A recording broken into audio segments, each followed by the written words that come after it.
ออค่ะไม่ก็เดี๋ยวมาลัดเกี่ยวก็ไปลองไล่ดาวน์โหลดแอป Lazada มันก็ไล่สั่งของใน Lazada เนี่ยเขา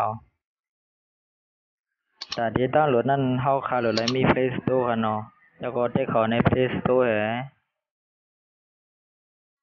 เพราะยาก็เตรียมหาว่า Lazada เนี่ยค่ะเนาะ LAZADA เนี่ยค่ะเนาะ Lazada เนี่ยค่ะเตรียมยิงอันนี้ก็เลยค่ะ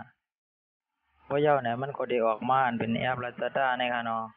อันเป็นมันมีสองอันค่ะเนาะอะไรก็เลยค่ะแล้วก็เขาคัดติ๊กดาวน์โหลดเนี่ยว่าเป็น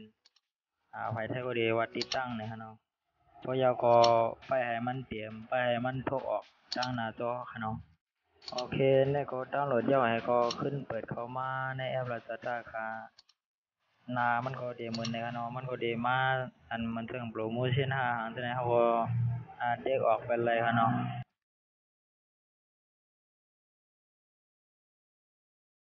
นาหลักมันก็ดีเหมือนที่ไหนค่ะเนาะเขาก็ขึ้นเด็กมาดีทางอันว่าปัญชีอันเป็นทางโค้ดในค่ะเนาะ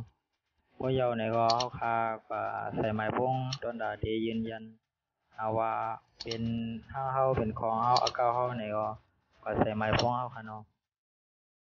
แอปอันนี้ก็ดีใจตอนนั้นในเมืองไทยก็ค่ะเนาะในเมืองมันได้ก็ดีใจเลยค่ะก็เตรียมใส่ไม้พงเฮาเยาก็ดีเขาดีส่งมากอกมันค่ะเนาะพอเยาก็เด็กถัดไปในค่ะเนาะยืนยันเยาก็ดีเลยขึ้นใส่ที่ในใส่อันเป็นไม้รับมันค่ะเนาะลาดผ่านเนี่ยฮะเขาก็ใส่ว่าแบ่งหนาเขาต้องไงนั่นค่ะเนาะก็เตรียมใส่เขาก็ค่าได้ใส่เส้นไหนค่ะยาวขึ้นเด็กถัดไปเนี่ยเนาะยาวขึ้นเด็กเสียบแนวนั้นก็บันทึกรหัสในค่าได้ใส่บ้าอันเป็นลายนิ้วมือเนี่ยเนาะเขาก็ขึ้นใส่ก็ยาวตัวลิงามกว่าค่ะแต่ในซื้อของก็เขาขามาดินนานหลักแน่ยาวขึ้นเตรียมอันเด็กตีเตรียมหานั่นค่ะเนาะยาวก็ขึ้นเขามาเตรียมหาอันนั้นใครสั่งโคตรสั่งของนั่นค่ะเนาะเตรียมภายอังกฤษก็เลยภายไทยก็เลยค่ะเนาะก็เรื่องหนาวคำหอมนั้นก็ถามไว้ก็ค่าก็อะไรค่ะค่าได้ก็ดีสั่งในคดีสั่งอันเป็นนัดแชทนะครับเนาะเป็นสายดมมูค่าเขาก็ดีมาสอนบันไดเหมือนถึงดีสั่งดีหังตัวนี้โคติกเวทค่ะเนาะ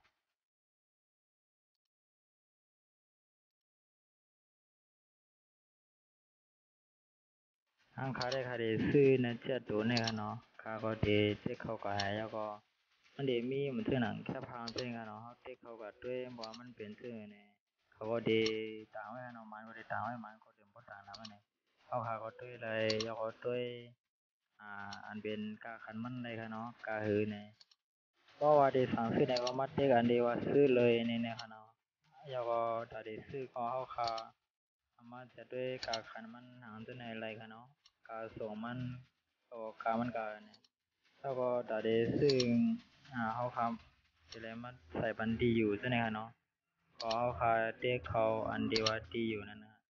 มันเป็นเทร่องนึงนั่นเลยเขาขาใส่ซื้อเขาเนาะใส่ซื้อเขาขา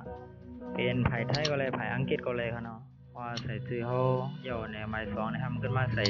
ไม้พวงเขาค่ะเนาะตอนนั้นเพิ่นเดติดต่อลายมือเพิ่นมาส่งโคเขาว่าเขาอยู่ข้างไหนเนี่ยเนาะแล้วก็เดี๋ยวไม้สามได้เขาค่ะดีเลยใส่ดีอยู่เขาเนาะก็เลยถามมันเรื่อง